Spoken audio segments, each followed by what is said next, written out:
أعوذ بالله من الشيطان الرجيم.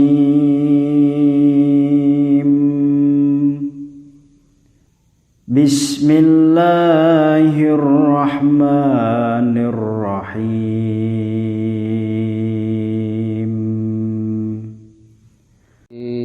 على سيدنا Muhammadin tibbil qulubi wa dawaiha wa afiyatil abdani wa shifaiha wa nuril absari wa diyaiha wa ala alihi wa sahbihi. A'udzu billahi minasy syaithanir rajim. Bismillahirrahmanirrahim. Alhamdulillahi rabbil alamin. Wassalatu wassalamu ala asyrafil anbiya'i wal mursalin Sayyidil awwalina wal akhirin Sayyidina wa maulana Muhammadinil amin wa ala alihi tahirin was sahabati ajma'in wat tabi'in wa tabi'it tabi'ina lahum bi ihsanin ila yaumiddin. Amma ba'du. Para bapak, para ibu hadirin sederek sedaya jamaah Masjid Al-Fatah Mulung ingkang dirahmati Allah Subhanahu wa taala. Alhamdulillahirabbil alamin.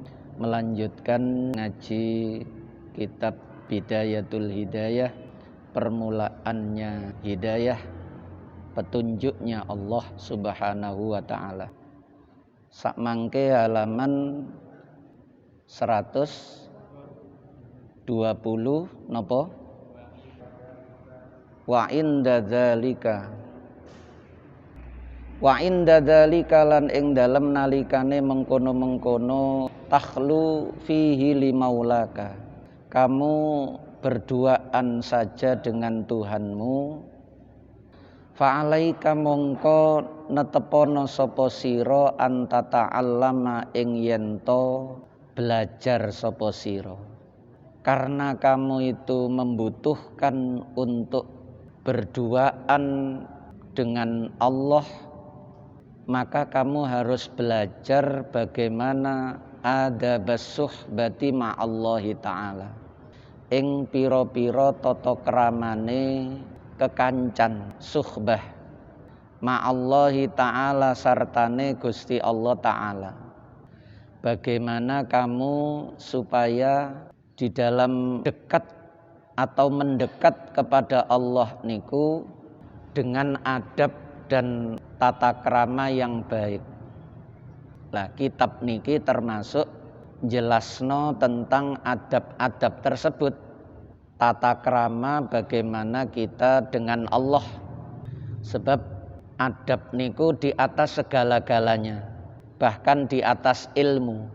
Padahal orang berilmu itu sudah tinggi kedudukannya. Yarfa'illahu alladhina amanu minkum walladhina utul ilma darajat. Orang yang beriman dan orang yang berilmu itu diangkat oleh Allah derajatnya. Sedangkan adab itu justru di atasnya ilmu. Al-adab fauqal ilmi. Adab itu di atas ilmu. Artinya orang yang berilmu tetapi tidak beradab niku ilmunya tidak memiliki fungsi, hanya untuk kebanggaan saja. Mulane Kanjeng Nabi niku diutus dua itu. Innama bu'istu li utammima makarimal akhlak niku adab. Di sisi yang lain Kanjeng Nabi juga diutus innama bu'istu mu'alliman. Aku diutus untuk mengajarkan ilmu.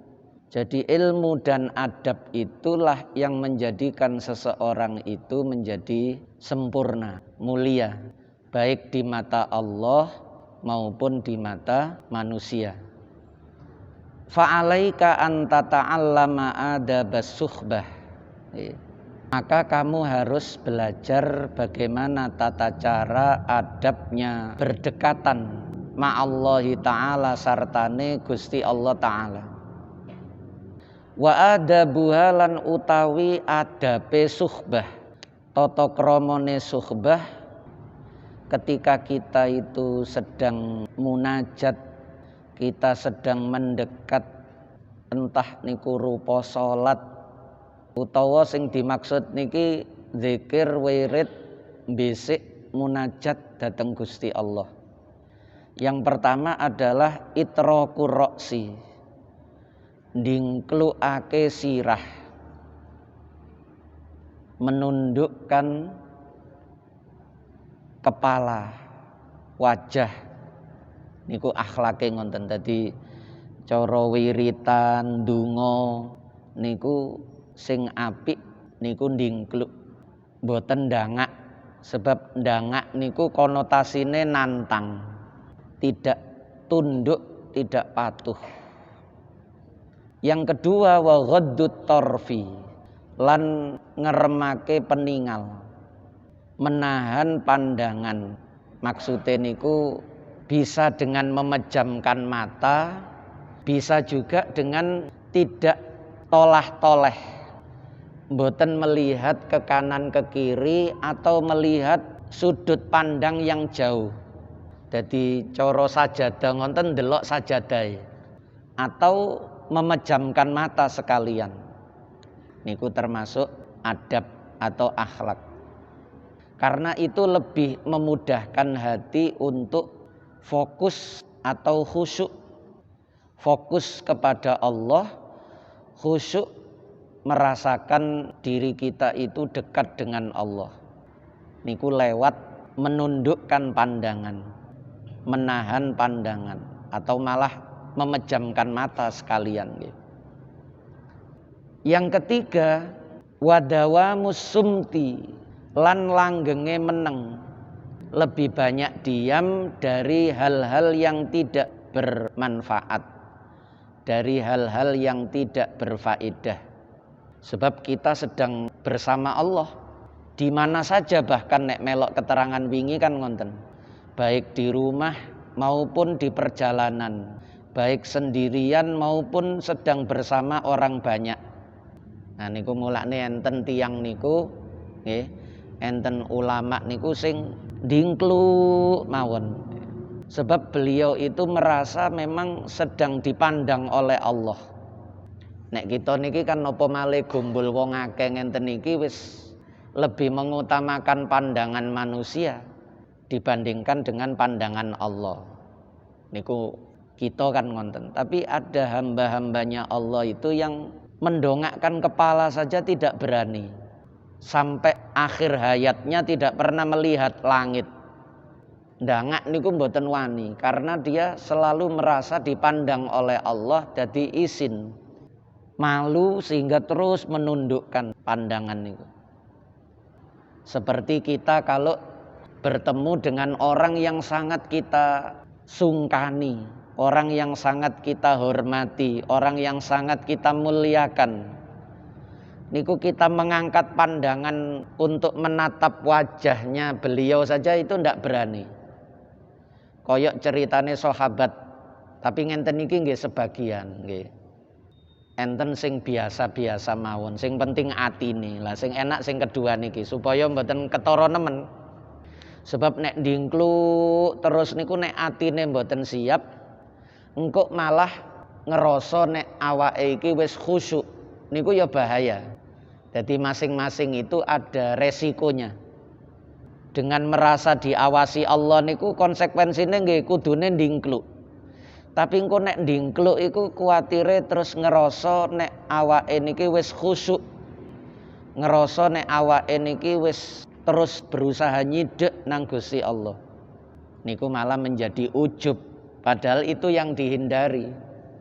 Mulane Sayyidina Umar niku nek ketemu arek enom kok ndingkluk ae niku diseneni. Sik enom aja ndingkluk ae. At-taqwa hahuna. Terus Sayyidina Umar ngoten. At-taqwa hahuna. Takwa iku nduk ati, bukan pada wajah yang tertunduk, Nah niku ngoten. Karena Sayyidina Umar khawatir anak muda itu kalau menunduk sementara dia itu belum mahir di dalam mengelola hatinya, kuatir kedisian rumangsa niku wau. Rumangsane wis khusyuk, rumangsane wis tambah cidhek nang Gusti Allah. Maka oleh Sayyidina Umar dilarang, wis gak usah ndingkluk, takwa iku nduk njero ati. Nggih. Takwa itu di dalam hati. Ndak usah menunduk. Nah niku luwe aman, luwe selamat dari penyakit ujub dan riak niku wau. Walaupun sebenarnya itu yang terbaik. Cara tata krama nggih kudune ngonten, kita niki misale dipanggil oleh gubernur misale, bupati misale. Niku kita selalu pasti menjaga sikap, carane longgo, mboten ngira metingkrang. Pandangan mata pasti menunduk. Utawa nduk ngarepe kiyaine ngonten mawon wis ndingkluk. Apalagi kita itu sebenarnya setiap saat di hadapan Allah, wingi kan ngonten. Nah, tapi nggih ngonten, engko nerapno niku dadaknan ndingkluke kaya cidhek nang Gusti Allah tapi atine ternyata ujub, riak. Nah niku lebih bahaya lagi. Jadi harus bisa menyesuaikan hati kita itu cocoknya yang seperti apa. Boleh kita menggunakan adab, akhlak, tapi kalau sekira itu malah menjadikan kita itu takabur, ujub, sombong, nggih harus dirubah. Hatinya yang dirubah atau gak usah nopo koyok Sayyidina Umar ngoten wau. Mboten usah kemenyek-kemenyek kasarane. Nggih, wis biasa-biasa ae. Lah niku lebih nyaman, lebih enak. Di hadapan manusia itu kita cara penampilan itu sederhana saja, mboten usah menampakkan sebagai orang yang sangat khusyuk atau orang yang sangat dekat dengan Allah, mboten usah. Orang ndak perlu kita kasih tahu atau ndak perlu kita tunjukkan kepada orang. Seandainya betul, lah nek pura-pura lah tambah nemen eleke malih nggih. Seandainya betul saja tidak perlu, apalagi cuma pura-pura supaya diarani khusyuk, supaya diarani alim. Wah niku lebih berbahaya lagi. Yang ketiga dawamus sumti, yang keempat wasukunul jawarih, lan antenge piro-piro anggota tubuh. Nah, harusnya begitu. Karena merasa di hadapannya itu Allah, dipandang oleh Allah, di dekatnya itu ada Allah, maka dia tidak berani banyak bergerak, terutama nek zikir wirid ngoten niku lho nggih. Zikir wirid niku wis betul-betul kita waktunya itu hanya berduaan dengan Allah. Sehingga adabe niku awake niki mboten oba-oba, mboten doyong-doyong enten niki. Tapi anteng. Orang sholat juga begitu, orang zikir juga begitu, karena dia sedang menghadap Allah. Wiritan sak jam niku awake yo gak obablas. Wonten niku wonten niku. Wah nek kita gak kuat. Dicokot nyamuk kukur-kukur. Padahal kita sedang munajat dengan Allah. Kita sedang berzikir kepada Allah. Sholat juga begitu, sedang menghadap Allah, obay, ngelirak-ngelirik. Nah niku karena kita tidak sedang merasa di hadapan Allah. Kalau sedang merasa di hadapan Allah, pasti tidak berani, pasti merasa rikuh, merasa malu kalau banyak bergerak. Yai Sahal Mahfud Rois Am yang kemarin niku sing sedo tahun 2014 niku bahkan beliau dalam keadaan sakit niku nek pun sholat padahal budal nang masjid mawon niku berjalan niku di papah ada 3 santri senior niku sing mengantarkan beliau dari rumah menuju masjid karena sudah sepuh. 2012 beliau wafat 2014 Januari tanggal 24. Lah 2012 pas Ramadan niku berangkat sholat isya sak tarawih pisan, ada 3 santri senior sing ngawal nduk mburine khawatir kalau terjadi apa-apa. Munggah undak-undakane masjid niku mawon gegere niki ditopang ngenten, ditahan kali santri niku mburine. Sambil naik niku punggungnya beliau niku ditahan ngenten supaya tidak sampai jatuh. Seolah-olah melihat itu fisik beliau itu sudah lemah. Di samping sakit-sakitan nggih pun sepuh. Tapi ketika sudah takbiratul ihram, sebab kula sering salate niku nduk mburine. Tapi kalau sudah takbiratul ihram niku seperti paku yang ditancapkan di kayu yang kokoh ngoten niku. Mboten goyang sama sekali. Doyong titik keterak angin niku mboten, apalagi sing kukur-kukur nopo.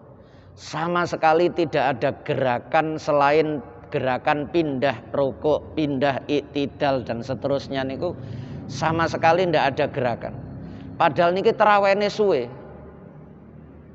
Setiap malam sholat tarawih 20 rakaat niku yang dibaca 2 juz. Nek nduk ngampel niku kan 1 juz. Sinten sing pernah sholat tarawih nduk ngampel? Nah niku setiap malam kan dibaca 1 juz sehingga 30 hari khatam 1 kali. Ten pondoke Yai Sahal niku setiap malam itu 2 juz. Jadi 15 hari khatam. Sak Ramadanan khatam ping pindho. Otomatis lebih lama. Salat tarawih niku lebih lama. Lebih lama niku nggih ngadeke niku ya kudu kuat.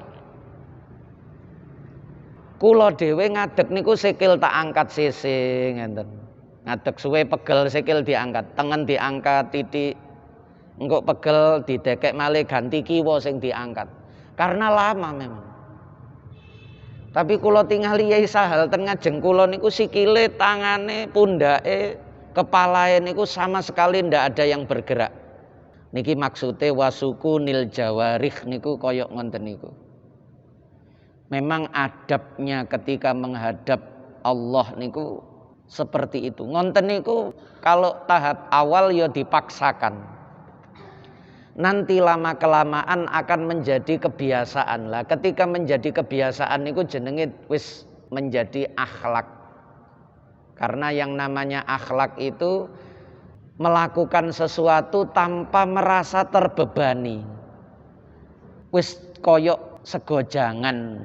Ya memang sudah seperti itu. Wataknya sudah seperti itu, mboten dipeksa-peksa. Nek dipeksa-peksa niku sik belajar. Mulane bahasa wau anta ta'allama niku belajar. Belajar berarti kudu rada dipeksa. Wazan tata'allama niku. Ta'allama ya ta'allamu niku. Niku ada makna takalluf. Takalluf itu memaksa. Jadi orang belajar itu harus dipaksa. Harus dipaksa untuk menghafal, harus dipaksa untuk mengulang-ulang bacaan kitab niki kudu diwaca dan itu harus dipaksa. Mboten atik ngenteni engko ae nek pas semangat, engko ae nek pas kepingin, ndak, harus dipaksa. Sehari pelajaran ini harus saya ulang 7 kali. Niku harus dipaksa. Mulane bahasa niku ta'allama ya ta'allamu. Orangnya namanya muta'allim. Muta'allim itu artinya orang yang memaksa dirinya untuk mencari ilmu, untuk mendapatkan ilmu. Termasuk di dalam belajar adab niki juga harus dipaksa. Sampai nanti menjadi kebiasaan. Wah niku ana sing belajare diluk, enten sing belajare suwe. Enten sing belajare niku berhasil, enten sing gak berhasil. Kirangan awak dhewe niki termasuk sing mboten berhasil napa berhasil. Ana lamuk liwat ngonten mawon nggih, nduk ngarepe irung ngenten iki wis dilirik wisan. Ki nang ndi iki nyokot maning iki. Kita lebih memperhatikan nyamuk daripada Allah yang maha besar. Padahal berulang kali kita sebut Allahu Akbar, Allahu Akbar, Allahu Akbar, Allah maha besar, Allah maha besar, Allah maha besar. Tapi ternyata kemahabesaran Allah niku di hadapan kita sik kalah karo nyamuk niku wau. Nggih. Karo lamuk niki kalah, awak dhewe niki sik kegodho lamuk.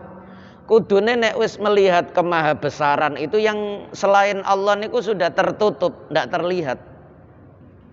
Kados kisahe Laila Majnun niku lho nggih. Koes niku. Niku saking cintae nang Laila niku sampai selain bayangan Laila itu dia tidak melihat. Yang ada di hadapan dia itu adalah bayang-bayang Laila. Akhirnya dheweke niki janjian karo Laila, ana wong salat niku diliwati ae. Akhirnya wong sing salat niki marah. Wih, sampean gak ngerti ya, gak ketok ana wong salat. Ana wong salat diliwati ngarepe. Kaget piyambake begitu dibentak ngonten niku kaget. Oh, maaf Pak. Saya ndak melihat kalau sampean itu salat di situ. Lah matane nduk endi ngonten jorong ya. Saya dari tadi hanya memikirkan Laila karena saya janji mau ketemu Laila. Saya tidak melihat Anda. Lah Anda sholat itu sedang menghadap siapa? Menghadap Allah. Kok Anda melihat saya? Saya yang membayangkan Laila saja tidak melihat Anda. Anda menghadap Allah kok masih melihat saya? Jadi kudune niku ngonten. Mau makan ingat kamu, mau minum ingat kamu niku nek karo Gusti Allah niku kudune luweh lebih daripada itu. Yang kelima wa mubadaratul amri, lan age-age ngelaksanakno perintah. Kirangan niku perintah wajib atau perintah sunnah. Bersegera. Tapi memang betul-betul bersegeranya itu karena untuk mengagungkan Allah. Bukan untuk supaya disebut manusia sebagai orang yang mendahulukan perintahnya Allah. Niki beda. Cara salat ngonten awal waktu. Pokok krungu adzan langsung melayu nang masjid. Ngonten niku nggih apik. Tapi harus ditata niatnya itu betul-betul untuk mengagungkan Allah, mendahulukan perintah Allah, sama sekali tidak tertarik dengan pujian manusia, dengan sanjungan manusia sebagai orang yang mendahulukan perintah Allah. Buktine nopo? Nek ana wong liyane niku salate nduk awal utawa nduk tengah utawa nduk akhir sama sekali dia tidak melirik. Mboten dadi ati napa-napa, gak atik terus ngerasa nek ana wong salate akhir waktu terus piyambake salat di akhir-akhirno. Polahe dheweke salate nduk awal, dadi nek ana wong salat nduk akhir niku kaya gak seneng. Salat di akhir-akhirno. Niku jenenge merasa dirinya lebih tinggi. Niku bahaya. Boleh kita mendahulukan perintah-perintahnya Allah, tapi harus diwaspadai niku wau. Jangan kemudian gara-gara kita mendahulukan perintahnya Allah, lalu terjadi perasaan melihat orang lain yang tidak mendahulukan perintahnya Allah niku kita anggap jelek. Niku berarti kita niki ternyata mendahulukan perintah Allah niku hanya untuk menang-menangan. Padha karo sedang berlomba-lomba dengan manusia siapa yang tercepat. Mboten, kita tidak sedang berlomba. Kita sedang berusaha mengagungkan Allah, memuliakan Allah. Allah layak kita dahulukan, Allah layak kita utamakan. Itu saja titik. Mboten nate ngelirik menungso liyane, bah menungso iku padha-padha awak dhewe nduk waktu terdepan, salat di shaf yang terdepan, atau orang itu di belakang sedang bermalas-malasan, itu tidak dalam pikiran kita, tidak dalam perhatian kita. Perhatian kita hanya untuk mengagungkan dan memuliakan Allah. Niku penting. Sebab efek sampingnya niku ngonten biasane. Nek atine niki mboten ketata, ketuntun, efek sampingnya ngonten.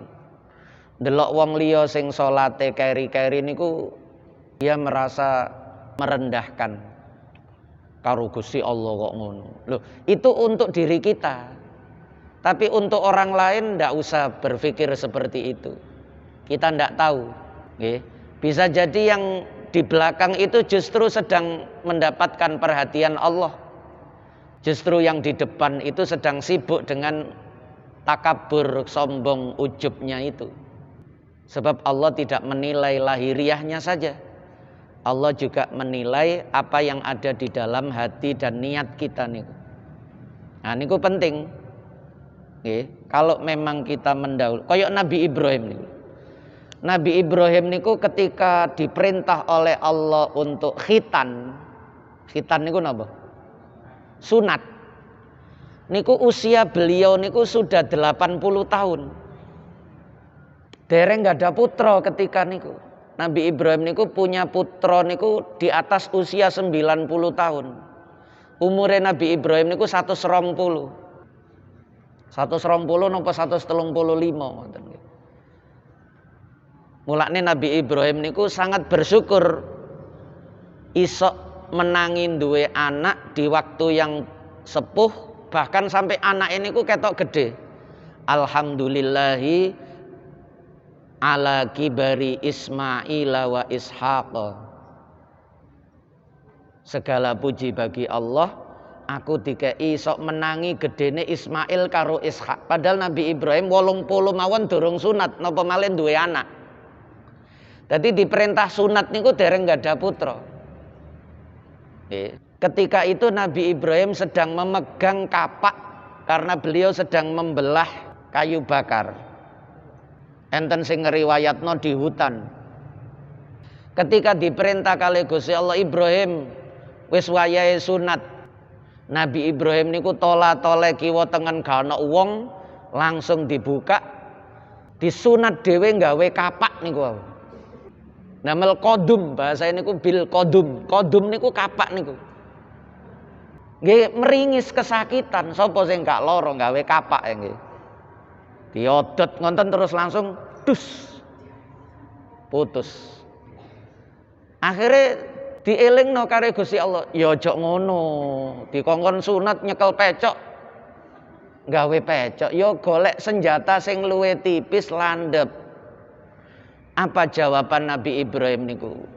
Inna ta'khiral amri amrun azimun. Mboten Gusti, mengakhirkan perintahmu itu bagiku adalah sesuatu yang besar. Niku masalah gede. Niku murni karena memang ingin mengagungkan Allah. Kalau sudah diperintah, apalagi yang memerintah Allah niku segera dilakukan. Lah kita niki latihane nek diperintah wong tua, diperintah guru, niku latihane ngonten. Karena jasa orang tua dan guru itu di antara seluruh manusia itu adalah yang paling besar dalam kehidupan kita. Allah jasanya tidak terhitung. Nah, kita awali dengan yang sesama manusia dulu. Baru kemudian kok isok diunggahno levelnya niku kepada Allah. Sama semuanya niku latihane nang menungso. Mahabbah, cinta kepada Allah niku nggih lewat cinta kepada manusia kaya Laila Majnun niku wau. Dengan istri, cinta istri, suami, anak niku menjadi batu loncatan untuk menemukan kecintaan kita kepada Allah. Nek karo kekasihnya saja selalu terbayang-bayang, bagaimana dengan Allah? Nah, niku wa mubadaratul amri niku koyok Nabi Ibrahim ngonten niku. kalau mendapat perintah niku segera. Tapi sekali lagi niku wau, jangan terlena, harus tetap waspada terhadap tipu muslihat hawa nafsu dan setan. Sebab setan nafsu niku ndak berhenti. Jangan dikira nek ana wong niku berangkat nang masjid terus setan gak nggodha. Setan niku nggodhone wong sing nduk perapatan-perapatan. Mboten. Jangan dikira setan niku nek wong wis budal nduk masjid setane nyingkre wis gak kuat, panas niku lak nduk sinetron-sinetron. Selama nyawa kita itu belum lepas sampai detik-detik terakhir, bahkan ketika nyawa niku menjelang dicabut, setan niku tarik-tarikan supaya kita itu betul-betul menjauh dari Allah. Mulane enten kisah niku Kanjeng Nabi Muhammad ketika mau masuk ke dalam masjid, ketok iblis niku setan niku lari. Ditakoni kali Kanjeng Nabi, "Melayu ana apa?" Kula badhe nggodha tiyang kalih salat niku lho Kanjeng Nabi. Dadak ana siji wong turu nduk pojokan niku. Kaget kula enten wong niku tilem. Lah awakmu wedi sing salat apa sing turu? Wedi sing tilem niku. Dadi malah setane niku wedi karo wong sing turu niku wau. Kanjeng Nabi penasaran sapa sing turu iku, didelok ternyata Sayyidina Umar bin Khattab. Sing turu Umar. Sing salat sahabat yang lain. Setane gak wedi karo wong salat. Malah kepingin nggodha wong salat, ketok sing turu malah melayu. Karena Umar niku orangnya adil, jujur, tegas. Sulit diganggu niku, digodha setan mboten. Mulane terus Kanjeng Nabi, Umar umpama sampean niku melaku nduk dalan, terus setan niku jange liwat nduk dalan niku. Setan niku milih dalan liyane. Muter wis pokok gak papakan karo Umar. Ada kalanya seperti itu. Jadi mendahulukan perintahnya Allah, jangan kemudian merasa sudah benar, sudah baik, lalu melihat orang lain niku dengan pandangan merendahkan. Wis krungu dan sik cangkruan ae. Perasaan ngonten niku mboten usah, ya diri kita saja. Diri kita saja. Orang lain sudahlah, itu bukan tanggung jawab kita. Maksudnya kita bukan rasul. Nek kita terlalu memikirkan niku engko malah ndadekno atine niku gak siap. Nek atine siap mboten napa-napa. Nggih, malah didoakan, malah dimintakan ampunan, diapii, dicideki. Nek ana kesulitan dibantu sehingga nanti bisa ikut sama-sama dalam kebaikan. Niku nek siap, nek mboten kan tuas ngenyek tok tapi gak lapo-lapo awak dhewe niku. Hanya merasa lebih baik, hanya merendahkan orang lain tanpa berbuat apa-apa. Tidak membantunya, tidak menolongnya, tidak memberikan apa-apa. Nah niku kudu waspada sing koyok ngonten-ngonten niku. Jadi nganan niku ana apike tapi ya ana resikone. Ngiri niku ya ana apike tapi ya ana resikone. Masing-masing itu seperti itu. Sampun. Wajtinabun nahyi wallahu a'lamu bis-shawab. Al-Fatihah.